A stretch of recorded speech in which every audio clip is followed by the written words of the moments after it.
episode of In Touch with iOS number 422, the podcast that keeps you connected to the ever-changing Apple ecosystem. I'm your host, Dave Ginsburg. Each week, we break down the latest news, updates, tips, and hidden app features across iPhone, iPad, Apple Watch, Mac, Vision Pro, and Apple TV, all with insights from friends, experts, and the Apple community, because here we read the release notes so you don't have to. So, this is a very special episode this week. I'm honored to be able to have here this week Don McAllister. How you doing, Don? It's so great to see you. It's been like forever. I'm good, Dave.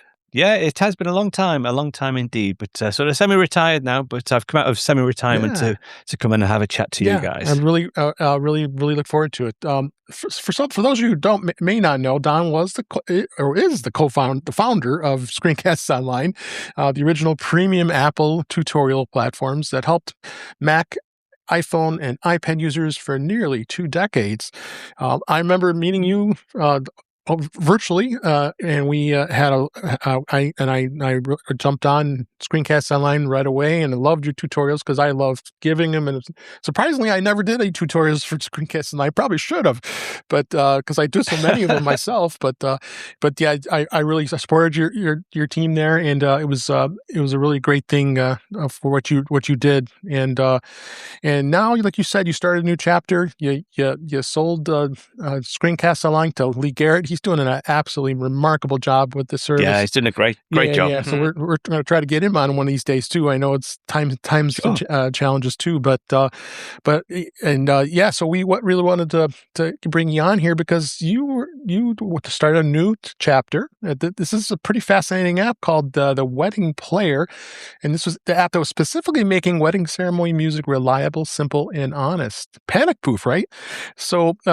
That's right. Let's go ahead and dig in here. So before we dig into the Wedding Player app, I wanted to talk to you a little bit about Screencasts Online because so many people in the Apple community kind of grew up watching your tutorials.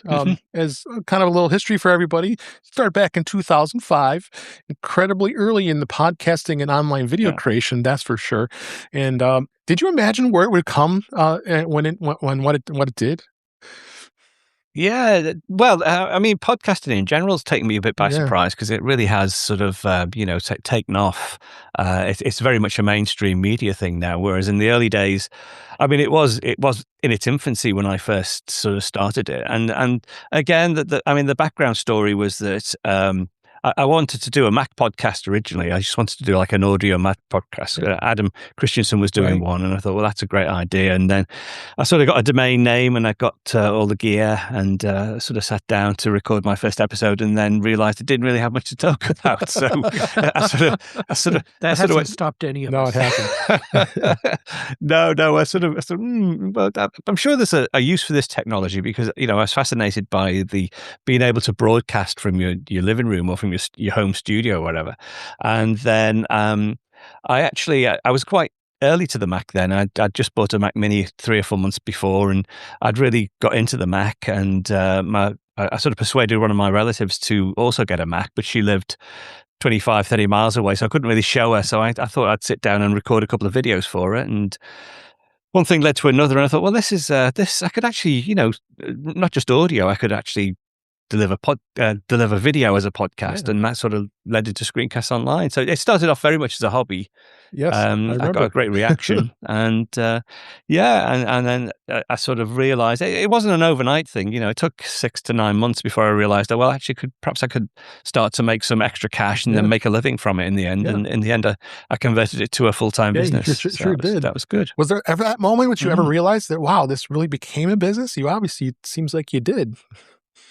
Yeah, well, I to be honest, I always didn't like charging people for content because it was all free initially. Everything was free, and then I sort of thought of ways to add value to people. So I started to look at high definition video, which at the time, back in 2005, it was, could people actually have the bandwidth to download high resolution video? And they could. So I spent a lot of time sort of trying to compress it and make it easy to deliver. And then just gradually, more and more people sort of came on board, and I started to move away from just doing all free content to mainly free content, and then 50-50 free content, and then 75%. But I always did put free content You out, did. but over probably a year or so, it ended up being mainly paid Yeah. content. So, Jeff, any things you wanted to add about Screencast Online? I mean, I'm sure you watched the videos and were part of Don's world of Screencast Online. Yes. The resource that you created, Yeah. Don, turned out to be just invaluable to so many people, and I absolutely love that. But I have a question Yes. for you. Yeah. Okay, so you went into this flying by the seat of your pants, Mhm. rushing in where angels fear to tread. And was there any point along the way where you were like me, as when I first got into the podcasting space, where you're like, OMG, what the hell have I got myself into? No, not really. If I'm perfectly honest, I mean, the great thing was because I like tech, I liked Apple, I like the Mac. So, and of course, when I first started, it was just the Mac basically. Mhm. We had no iPhone, we had no iPads, no Apple Watches. It was just the Mac, and I really enjoyed showing people how to do different things, and I loved the tech because, again, at the time there were no real systems in place. Whereas now, it's very easy to spin up a WordPress site and create a membership system. It's dead easy. At the time, Mhm. there was very, very little, so I was sort of cobbling it together as I went along, and I enjoyed that aspect of it as well. In making the systems and making it all flow. I mean, I was only talking to Lee a couple of days ago about the current tools that are available with AI, etc. If I had a quarter Oh, of the no. things that we've got now, as far as Right. AI is concerned, oh my goodness, the difference it would have made. Oh, gosh. Um, yeah, but in the early days, it was all pioneering stuff, and I really enjoyed it. Yeah. And no, people have been great. Yeah, I also had a great response to the content that I Absolutely. created, and yeah, and it wasn't a job really. It was a way of making money and doing something I enjoyed. Yeah. And I'd spent a lot of time in corporate IT, so sort of working for myself and working from home. Yeah. It was great. It's great freedom. Yeah. Working from home like that, the best Yeah. way ever to cut through the corporate red tape. Yeah, very much so. Yes. Unfortunately, Yeah. I'm still in Yeah. that corporate IT world, so 26 years later. Mind you, I have to. I have to say that I did treat it as a job though, because I was very disciplined Yeah. because Well, you have to. working from home. I'd start at 9 o'clock and I'd work right the way through till 5, 6 Yeah. o'clock and break for lunch and whatever. And it was great, because it was the only way really I could sort of discipline myself to do that, and I didn't mind doing that. That was fine. So, again, you eventually decided to sell the business, and I was very Mhm. pleased that you put it in, like we mentioned earlier, you're in very familiar hands with Lee Garrett. So he was already creating all those tutorials for you, and That's right. he did That's some right. amazing things for years. But that seems like that probably made the transition easier, knowing that the company and the community would continue with somebody who already understood the culture and the audience. Was that important to you when you wanted to decide to sell? Yeah, very much so. I mean, I've been doing it for just under 20 years, so it was a long stretch. And of course, over the time, I brought more people in to help out creating the content and also behind the scenes as well, which were, those people were invaluable. So there was like a small cohort of trusted people that I really enjoyed working with. And the strange thing with Lee is, with him being from the UK as Right. well, we've both followed very similar career paths. Of course, he's 20 years younger than me. But over the course of our careers, we've both done similar things, contracting and working in corporate IT and project management, etc. So he's sort of like doing the same things I did, but 20 years behind. So it was a perfect opportunity because he's taken over roughly the same age I was when I started Screencasts Online. And he's got all the skill sets. He's an organizer. He creates fantastic content. I couldn't have left it in better hands, really. So that's been good. And I've not sort of walked away completely. Yeah, no, you're doing I fine. was still doing still doing some tutorials now and again. I do the monthly article, which keeps people up to date with what I'm up to in the Screencast Online magazine. So I still have some input into it, Love it. and I'm always there for him as well if he wants to ask any questions or For bounce sure. ideas off Yeah. me. He's been just doing just a knock-up job. It's been great. Jeff, did you want to add anything to this? Yeah. Dave, it's like you're reading I my am. mind. We worked together for so long. Don, Don, when the transition happened, Mhm. and you stepped back from the full day-to-day operations, when the news was coming out that, yep, you're stepping back, It would have been so easy to get really worried about the future of Screencasts Online, but since it was Lee taking over, it's Yeah. like, "Oh, yeah, Yeah. this is great. This makes Yeah. sense." Yeah, very much so. In some ways, I was a bit disappointed that no one started screaming, and it just carried on.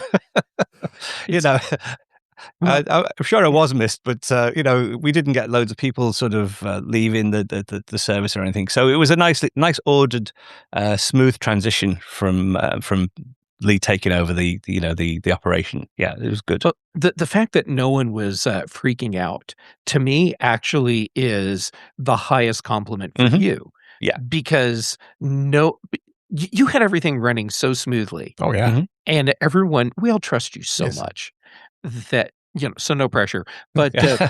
when it all came down and the transition happened, everyone knew you were handing off to the right person. Yes. Everything was already set up and running the way it needed to. You had handlers for Allison Sheridan, and so it was all fine. I love you, Allison. We love you, Allison. Yeah. We do. Uh, Yeah, no, it was great. Couldn't have asked for a better transition, really. Yeah. It's been So good. I want to make sure we mention, I have vivid memories of remembering when I went to the first Mac stock. And I don't think you were at the first one. I think you were at the second one. I think I was at the second and third. I think. yeah. And I got to meet you for the very first time, and I was already watching your content before, and that was it was a thrill to meet you, and you were very, very gracious, very friendly, and I was still very wet under the ears becoming a podcaster, which that's what Mac Scott caused this whole thing here. So I literally became a podcaster that next year. So but it was great to have been kind of inspired what you were doing and learning how to do this stuff. I was involved with Mac user groups for many years as well, so I learned in that place. But yeah, you really did a bit of an inspiration for me to do what I'm doing today. This is now our 10th year of the show. So really, yeah. wow! That's congratulations, flipping heck! Yeah, that's great. So, yeah. Well, it's always good. I mean, the Mac community has always been great, and it's been one of the joys of doing Screencast Online to come over to the US, and of course we had Macworld, etc. Right. Such a great community of people. It was a blast, really. Yeah, absolutely.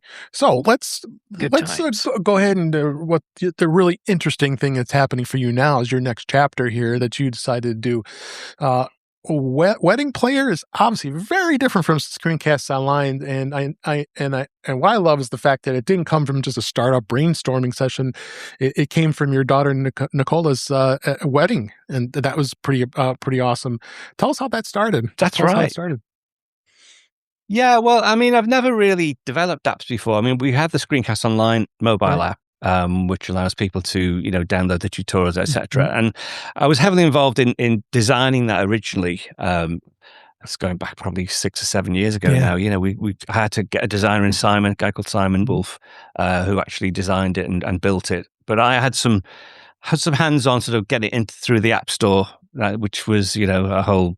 I could take up a full episode of the trials and tribulations of getting stuff into the App Store and past through. So I had some experience of the app, but yeah, back about 18 months ago, Nicola decided she was getting married to Alex, and she had some definite ideas of what she wanted to do with the music. So, of course, when the bridesmaids come in and when she comes in, and then when they're signing the register and when they're going out, she had it all quite carefully planned in her mind. I'm not sure if everybody does it that way, but she had specific songs she wanted, and Alex did as well. And they also wanted the editing as well, because she wanted on a couple of the songs, she wanted the editing manually so that we didn't have a long intro or the intro came in at a certain point. We said, yeah, fine. So we got all the tracks together. And then I said, well, a bit nearer to the wedding, we'll sit down and we'll do the editing and we'll put it all together. I hadn't really thought about how I was going to play it, but I just assumed I'd just get Apple Music, create a playlist, and then very gingerly, stop and start it as and when we needed it. So anyway, 2 or 3 months before the wedding, we started to get all the songs together. We actually did a special thing as well, just as an aside. You probably don't know him in the States, but there's a 70s guy, pop star called Nick Kershaw, who I've always been a big fan on. a fan of, and Nicola has grown up with his music, and we actually went to see him in concerts last year, and we managed to have a one-to-one with him, and so we thought it'd be nice to get an audio snippet of him wishing her and Alex, congratulations for the wedding, and tie that into one of the songs that the father and daughter dance that we were going to do. We actually put that on the front without telling her, so it was a big surprise. So I had this track all edited, ready to go, So when the time came to put it all together, I suddenly realized, well, Apple Music is great on the Mac. You can do lots with Apple Music on the Mac. But actually on the iPhone, it's quite difficult to get MP3 files in there, edited MP3 files into Apple Music reliably and synchronize it with the iPhone, which came as a bit of a shock to me, really. I thought, how am I going to do this? Because I was finding real problems. And, I'm used to Apple Music. I'm used to the Apple ecosystem. And I was struggling trying to get this together. So I just thought, with all this AI technology we've got now, there must be a simple solution. I can just put something together, Yes, absolutely. And basically, famous last words. Yeah.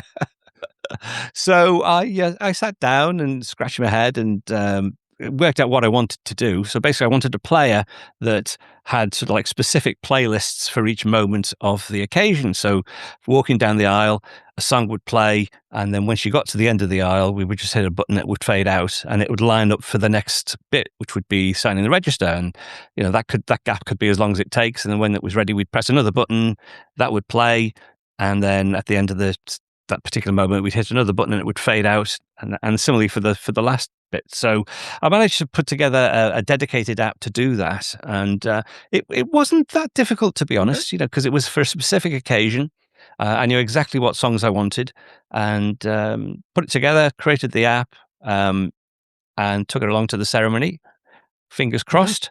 Gave it to the venue because, of course, being father of a bride, I had to walk her down the aisle, so I couldn't actually stand there with my iPhone and stop and start it. Oh, okay. So I gave it to the venue coordinator, and just explained, just tap that button, it's just a single button, tap it for each part of the ceremony, and tap it again, it'll fade out, and it all works. It works splendidly. So at the end of the ceremony, the ceremony organizer came over and said, can we have a copy of your app, please? Because it's fantastic. It's just exactly what we want, because we're always fiddling with CDs and playlists, and it's a real pain point for wedding venues to actually play the music. It is. So that sort of got me thinking, because I couldn't actually give her the app that I'd created because it was specifically done for Nicola's wedding. But I thought, well, if I spend a bit more time, a bit more energy, and sort of make it a bit more customizable for other people, it might actually be useful for people. So about 3 weeks later, after lots of head scratching and coding, I ended up with the basic version of Wedding Player. That's great. That's great. That's super cool. Jeff, go ahead. Yeah. Okay. So it sounds like you went into this with the whole crap. I have a problem, but I'm smart enough to make a solution. Mm-hmm. And you did, and it worked. And of course it did. and then after everything was done, where you could like stop and catch your breath, at that point, when someone approached you and said, "Hey, can we have your app so we can use it here?" That's when you're like, "Oh, wait a second, maybe this is a marketable thing." Yeah. The light bulb went off, basically, because and I think you mentioned, Jeff, on the last show when you were talking about Wedding Player, that it could be used for other things, not just weddings. And I deliberately just decided to keep it for weddings to begin with, to sort of market it that way. But over time I'll probably expand it to other types of events and stuff. But but I started thinking, well, if someone just came in from cold, what would they need? Because in the original version it didn't have Apple Music integration. And I thought, well, how easy is it to integrate Apple Music with an app? And it turns out with Music Kit, it's quite straightforward. Oh, nice. So, I was able to put Apple Music into the app itself. So you don't have to worry about ripping MP3 files or ripping CDs and stuff. You can just link it up with Apple Music, and you can download the Apple Music tracks to the device and, be completely offline, so that when you get to the ceremony, you don't have to worry about streaming or Wi-Fi. It's all actually on the device. And I sort of got a bit paranoid about building in some tools to make sure that you can do like a pre-flight check before the ceremony to make sure everything's downloaded, and it will flag up if there's any problems with the tracks that you've downloaded, stuff like that. That's smart. So there's a lot of thought have gone in. It's a very simple concept, but because it's such a high risk thing, obviously the last thing I'd want to do is for someone's wedding to be interrupted by the app going wrong. I really, really focused on making sure that it was as rock solid as it could possibly be, and built in all those safeguards around it as well. So a simple premise, but it's quite complex in the background as to what it's actually doing. Yeah. I'm actually surprised this wasn't already a thing that people were paying a fortune for. Yeah. It's there's not. I think there's only one other app which is similar. Most of the apps in this sort of genre are aimed at DJs, so if you have a DJ running a wedding ceremony, but again, not specifically for the ceremony itself. It's mainly for, the evening reception, stuff like that. Yeah. So I was quite surprised that there was nothing there, which was the reason that I thought, well, best go ahead and make it then if no one else is doing it. Yeah, right. Yeah, absolutely. So let's jump in a little bit to the features and design of it. I thought one of the features I thought was really incredibly clever was the go live mode. How did that work and become that clearly much more than just a playlist app? Yeah, well, it basically takes through the structure. There's a rehearsal mode whereby you can go in and audition tracks, and you can, download stuff from Apple Music. If you have your own MP3 files on your device, you can use them as well. And there's another feature as well, which I'll come on to. But basically, in rehearsal mode, you can set up your moments. So as I mentioned before, the moment can be any part of the ceremony. So you create a moment, which is like an empty playlist for that moment, and then you just add individual tracks into each moment. It could be a single track that you might want to loop. So there's a loop facility as well. So if you don't know how long a particular segment's going to last, you can just switch it to loop, and it'll just loop indefinitely until you fade it out. You can have multi-track moments as well. So if there is 4 or 5 songs that you want to play in sequence, they will just play.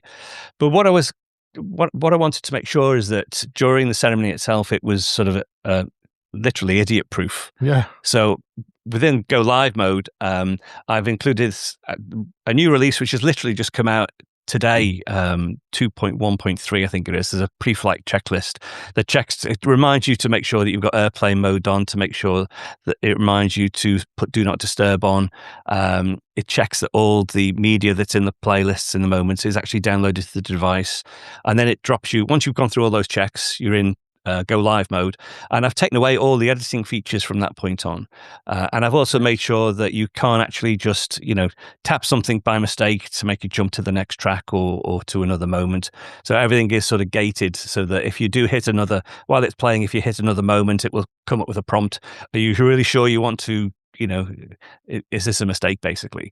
So I've tried to make the ceremony bit, the Go Live bit, sort of very few features, but just concentrate on the playback. So it's mainly just the play button and the fade button are the two things that are enabled. All right. Well, I just downloaded the update right now, so I'm ready to go here.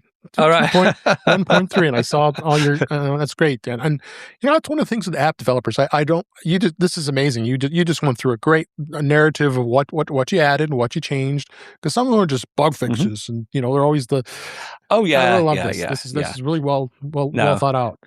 It's one of those. It was one of those things whereby because it only came out. I mean, Nicola's wedding was at the end of March, and it's. I think the app actually the fully or the first version of the public app came out sort of like the middle of April. But since then, I've been having lots of ideas and wanted to expand it. Yeah, so I'm sort of having to hold myself back a little bit because there's a lot more still I can put in it. Sure. But you've got to draw the line somewhere and get the releases out there. And.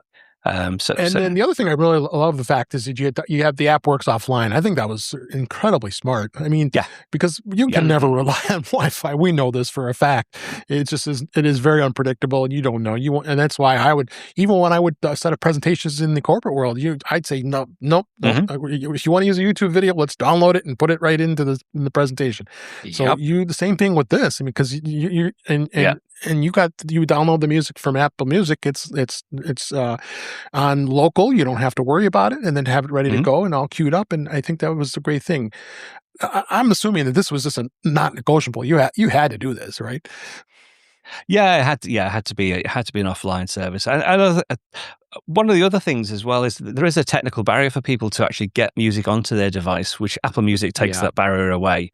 But again, not everybody's got an Apple Music subscription. So I had to think, well, how can I make it easy for people to actually get their own music on there, or public domain music, get it on the phone if they don't want to go down the Apple subscription route. And it's not easy, it's doable, but it's not easy. So I thought, well, what I will do then in that case is also include a separate catalogue of music, which I've just sort of branded Wedding Player Originals. And basically these are, at the moment, 35 tracks of sort of wedding type music that you can just, it's actually supplied with the app. They're not downloaded. You can go on and preview them. And if there are any tracks on there that you want to use, you can just download them for free and use them within the app. So if you haven't got an Apple Music subscription and you're technically challenged with trying to get your own music on, you can use this catalogue of 35 tracks to build up the ceremony as well. Which seems to work very well. I downloaded them all, so I just have as a sampler. Okay. I just, I'm really one of filling out your app here. I mean, I've been married for a long time, so I'm not getting married anytime soon. But I always can recommend it to any friends that decide to get married. And most of my friends and family are all pretty much married at this point. It fascinated me how you did that, and that's great. They're royalty-free songs, so it doesn't matter. Some of the. Actually, it's funny. I was at a wedding fair a couple of days ago because I'm because I'm new to the wedding industry. It's fascinating. I didn't realize how big an industry it was. It's huge, $1 billion. Absolutely huge. It's huge.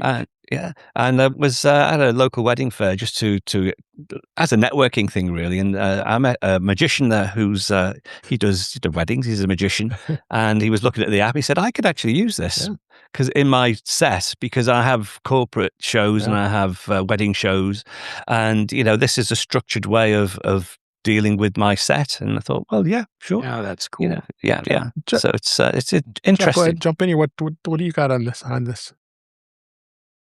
Well, actually, I have a question that, Don, I don't know if you're prepared to answer this, and if it's something where you're like, we can't talk about stuff that we haven't announced. Totally fine. But I know there are people out there who are going to say, "Oh, this is so great," but I don't use Apple Music. My subscription service is Spotify. Yes. Yeah. Is that something that's in the works? It's not, unfortunately, although I would like it. There are limitations to what you can do with Spotify, both technically but also legally as well. They don't allow you to use their music. You can, as I understand it, if you have a premium account with Spotify, you can download music to your device, but you can't play it through another app. You have to play it through Spotify itself. So in effect, you'd have to remote control Spotify. Which there's some technical barriers there, but also I think there are some legal barriers as well as to what you can do with their particular tracks.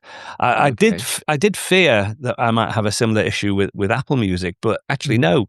There's no limitations with the Apple Music, and you do actually download the track, and Music Kit does allow you to use the track in your own application, but there are some barriers to using that with Spotify. I hope they do, because as you say, not everyone's got an Apple Music subscription, so I will be tracking that and seeing if there are ways around doing it, but at the minute, no, not unfortunately not. No. Well, that makes sense, and especially with that great explanation of why. But I guess that's a Spotify issue, not a Don issue. Because there's Apple Music integration. You can import your own ripped music files.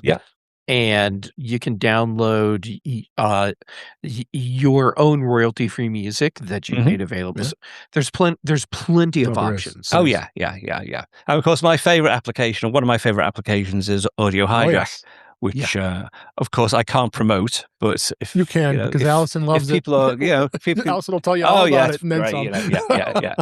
Yeah. No, audio hijack is if you're not technically challenged, even if you are technically challenged, it's so simple to use. But that is something I can't promote or endorse, but that's another option as well. Shout out to Rogamibo. They make great software. I don't mind promoting it. I own every piece of software they make. So by Rogamibo. Yeah, same. But I noticed there was a lot of nice touches to the real world thinking of it. You did some oversized buttons, which was nice, and the fade controls and the accidental tap protection. I think that was really nice, and the battery warnings. The warning if you're using your phone and the battery's getting a little low, you want to bring a external battery to uncharge it. It does feel like the software is built by someone who understands a live event stress. You kind of experienced it with your daughter. One thing did trip me up though with the first version, which I'll come clean on, and that was I use I think it's one of the Pro Max phones, so it's quite a nice big size phone, So I sort of me too tested it on. I'm always Max, and yeah, and it looks great, because I've spent a lot of time designing it nicely and. Anyway, I sent it out into the world before we released it, actually. So some beta testers and someone came back saying, I can't see the playlist. So the playlists, so what do you mean you can't see the playlist? So I had a look and basically they use the oversized text. So, sure. Yeah, once you switch that on, the whole UI just went boom.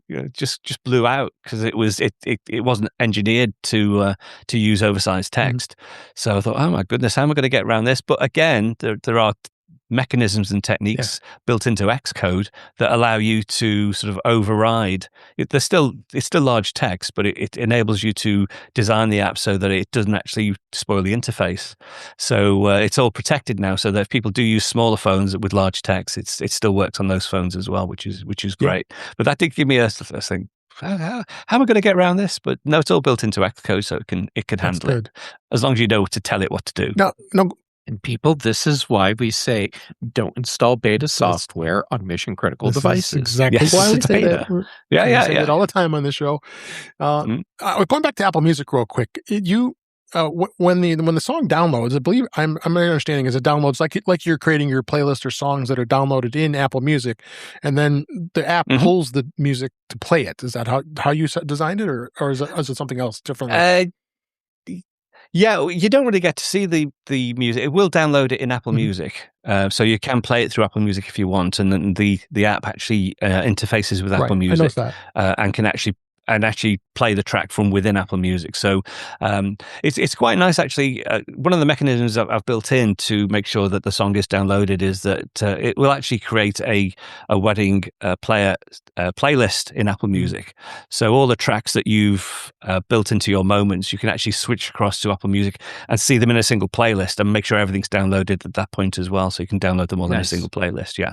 But of course, you don't have the benefits. You might say, well, what's the point then? Because if you've got a playlist in Apple Music, why don't you just use that? Well, it's not segmented into the different moments, and you don't have the fade capabilities, and you don't have the sort of idiot-proof controls and stuff. So Wedding Play is like a wrapper around the Apple Music playlist, in effect, that it builds. And you made the buttons really nice with where it says add originals, add Apple Music, and then you add your local files. So that interface is really nice when it comes to that. So, and I was impressed that you dabbled and jumped right into Android, and it was my pleasure to be able to at least try to. I know you were I said I had an Android device, which I do, of course, because I'm crazy. I own everything. I would jump in and try to explore both interfaces in side by side, which I did. And unfortunately, at first, you didn't realize you had to open it up to beyond the UK. So, yes, it was weird because I had no plans to do an Android version. But again, I went to a local. Again, I'm just trying to sort of reach out to various people within the wedding industry to understand what they need and how they do it. So within Liverpool, there's a Liverpool wedding network, and they have just a coffee afternoon to chat and whatever. So I went along to see what was what, and I took some promo codes as well, so I could give them out. And when I got there, I realized half the people in the audience were actually Android users, and I thought, oh. Well, that's a bit of a shock. I sort of, coming from the Apple background, you don't sort of. I just assumed everyone would be. Well, obviously, not everyone would be Apple users, but the vast majority. Yeah, well, but no, at least half of them were Android users, and I thought, well, that's half the market gone. So I really need to look at doing an Android version. You got it done quick. So, well, yeah. But the weird thing is, because I'm using AI to do it, I sort of got it to make a plan and say, how long is it going to take to actually create this Android version? And I said, it's about 14 weeks. About 14 weeks to do a full implementation plan and convert and whatever. And 2 weeks of that is you learning how to do this and this and this. I said, nah, it's not going to take that long. So it was literally done within 4 days. Beautiful. Just that's awesome. Honestly, it's just wow. Yeah, just unbelievable. But again, it's nice because I could get the spec. I could once I had the iOS app, I could get it to generate the spec. So, right, we're going to make an Android version of this, create a spec that I can give to an Android developer, and it would create the spec. And then I would say to it, right, you're now an Android developer, here's the spec, go away and create the Android version, which worked great to get the core functionality in. But like, I've spent all day today on this 2.1.3 version of the iOS app to get that parity with the latest version of Android. I've literally had to go through every single screen and babysit it and make sure that all the features that I've put in the iOS app are now in the Android app as well. Because it will do it to a certain level, but to make sure that it's true parity, you have to sort of babysit it and tell it what it's missed and stuff like that. So that's been quite an exercise, but it's remarkably quick to do. Great. To be honest. What's your AI flavor of choice that you use? I use Claude. I knew it was going to say Claude. That makes sense. With the coding it does, it's very good. Yeah. No, it's very. I've been blown away. I mean, I've literally since January when I first sort of started using AI properly, I've been completely blown away with the capabilities of it. And how it expands things and just the opportunity it gives people. So before doing the app, I was doing lots of other things. Building home systems, finance systems at home, and just really sort of finding my feet with itself. It's something that I now use every day, and not just and I think a lot of people use it as like a chat bot type thing, asking it questions. Whereas I think the main use is to build things with it. It's super easy to build really complex systems with it.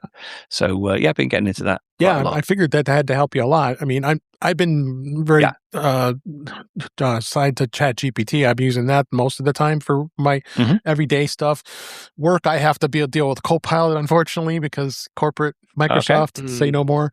But you know what? Copilot has its place too when it comes to the programming and such, because I tell you, in the business world, it makes life easy with Copilot in a lot of ways. But I haven't done anything really with development in it, then so I've got all three to my actually Gemini too. I have all 4 of those. Oh yeah. Yes, I'm out of control. Dave. Well, Gemini was part of my workspace product package, but I am paying for Claude and ChatGPT. Work, I get Copilot, and I have a small plan with my Office or Microsoft 365 subscription. So, but no, that's amazing that you were able to do that and pull that off, because it's pretty incredible with the understanding Android. I don't understand Android anywhere as much as you do. So, well, yeah. I mean, I must admit, it's been quite an eye opener, because I've not really used Android before. So even just navigating the phone, because I went out and bought an Android phone so I could test it properly. Because you do get an emulator on screen, but you need to test it on device.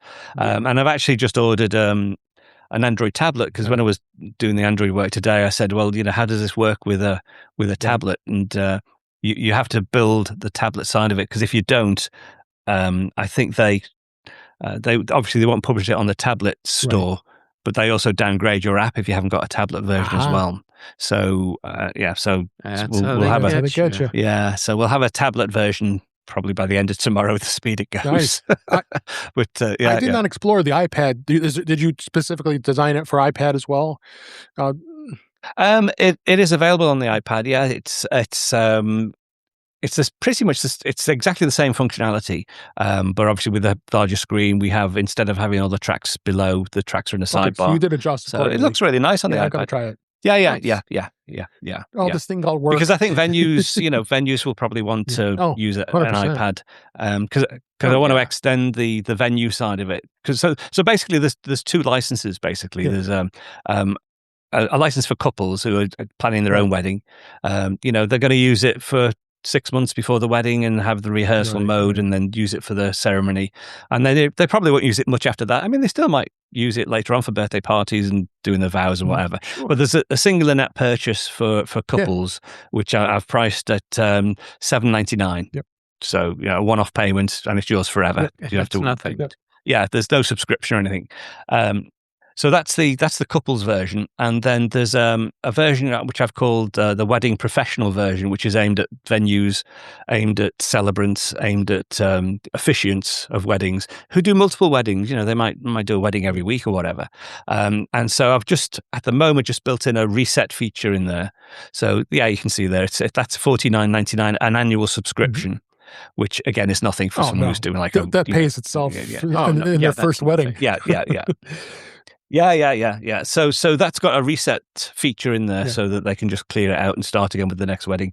I'm hoping to extend that to like manage multiple weddings and just build it out into a more pro package really. So that's another thought I've sort of. You just answered one of the questions I was going to throw at you. Go on. Because if you're doing this professionally.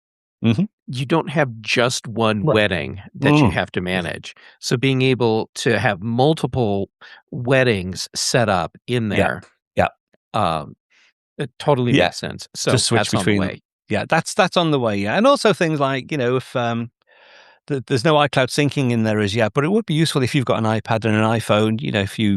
If you want to keep your iPhone but take your iPad to the ceremony, you should be able to do an iCloud sync so that everything's synced up. So you've got your two devices.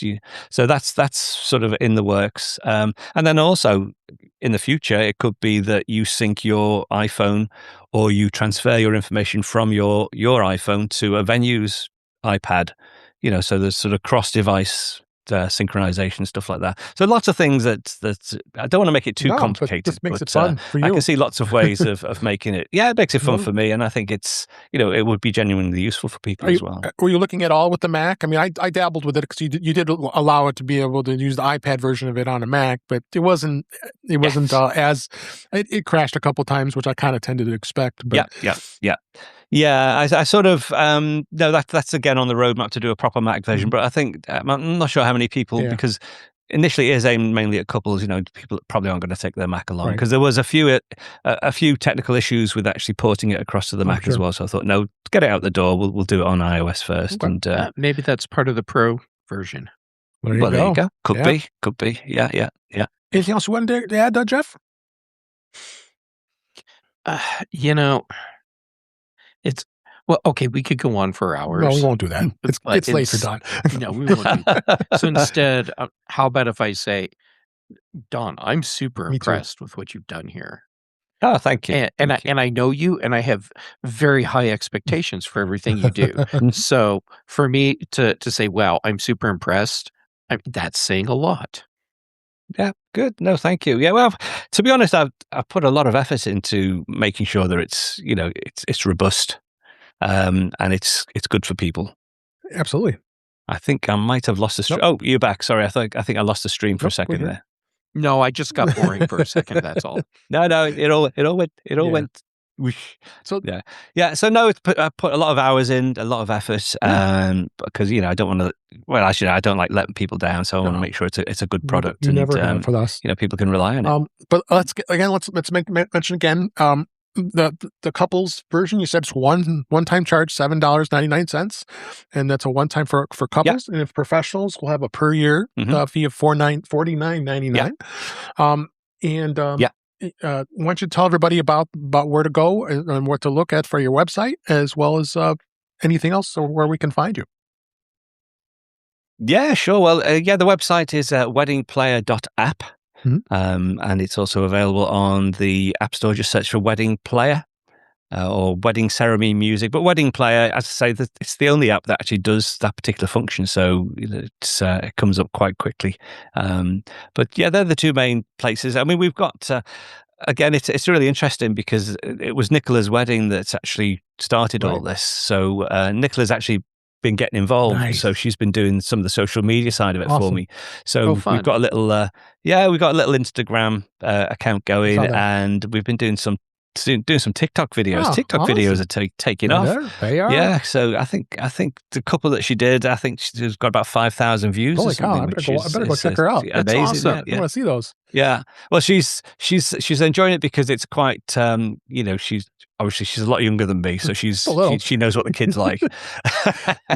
But there's tons of wedding fail type videos, where people are walking down the aisle and the music stops or stuff like that. So she's found loads of those on YouTube, and she's sort of put a humorous spin on them, and it's quite funny. Some of the stuff's quite good. Yeah.